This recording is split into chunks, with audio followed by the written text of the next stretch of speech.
صلی و نسلم علی رسولہ الکریم اما بعد فاعوذ باللہ من الشیطان الرجیم بسم اللہ الرحمن الرحیم۔ معزز سامعین کرام، آج ہم قرآن مجید کے 5ویں پارے کا خلاصہ بیان کریں گے۔ تو اس پارے کے اندر 8 باتیں بیان کی گئی ہیں۔ سب سے پہلی بات اس کے اندر خانداری کی تدابیر ہیں، یعنی خانہ داری کی تدابیر بیان کی گئی ہیں۔ پہلی آیت تو یہ دی گئی ہے کہ مرد سربراہ ہے، عورت کا پھر نافرمان بیوی سے متعلق مرد کو 3 تدابیر بتائی گئی ہیں۔ ایک یہ کہ اس کے واعظ و نصیحت کرے، نہ مانے تو بستر الگ کر دے، اگر پھر بھی نہ مانے تو انتہائی اقدام کے طور پر حد میں رہتے ہوئے اس کی پٹائی بھی کر سکتا ہے۔ دوسری بات اس کے اندر عدل و احسان کے حوالے سے ہے۔ اس پارے کے اندر عدل و احسان کا حکم دیا گیا ہے تاکہ اجتماعی زندگی بھی درست ہو جائے۔ تیسری بات اس میں جہاد کی ترغیب ہے۔ جہاد کی ترغیب دی گئی ہے کہ موت سے نہ ڈرو، وہ تو گھر بیٹھے بھی آ سکتی ہے۔ نہ جہاد میں نکلنا موت کو یقینی بناتا ہے، نہ گھر میں رہنا زندگی کے تحفظ کی ضمانت ہے۔ چوتھی بات اس کے اندر منافقین کی مذمت کی گئی ہے۔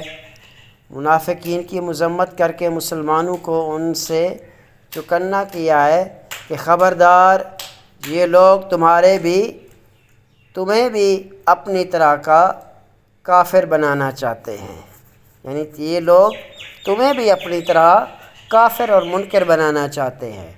5ویں بات اس میں قتل کی سزاؤں کے متعلق ہے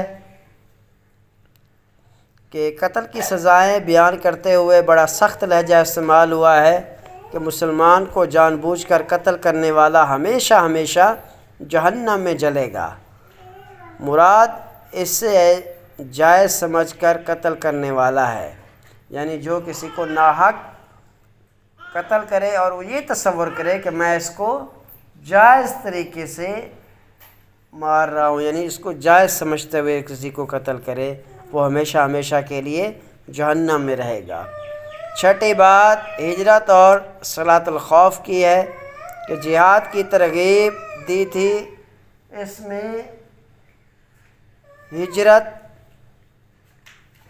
بھی کرنی پڑتی ہے اور جہاد بھی میں نماز پڑھتے وقت دشمن کا خوف ہوتا ہے، اس لیے صلاۃ الخوف بیان ہوئی ہے۔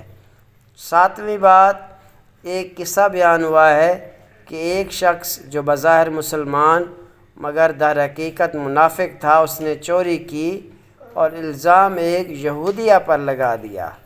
تو نبی علیہ الصلوۃ والسلام نے یہ واقعہ آپ تک پہنچا تو آپ صلی اللہ علیہ وسلم یہودی کے خلاف فیصلہ دینے والے ہی تھے کہ آیت نازل ہوئی اور اللہ تعالیٰ نے بتا دیا کہ چور وہ مسلمان نما منافق ہے، چنانچہ چور مکہ بھاگا اور کھلا کافر بن گیا۔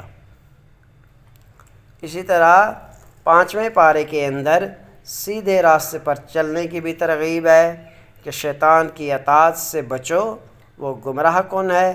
ابو الانبیاء ابراہیم علیہ السلام کی اتباع کرو، عورتوں کے حقوق ادا کرو، منافقین کے لیے سخت عذاب کی اس کے اندر وعید ہے۔ تو یہ وہ تمام قرآن مجید کا خلاصہ تھا 5ویں پارے کا، جس کے اندر یہ جو 8 چیزیں بیان کی گئی ہے ان کا ذکر اس پارے کے اندر موجود ہے۔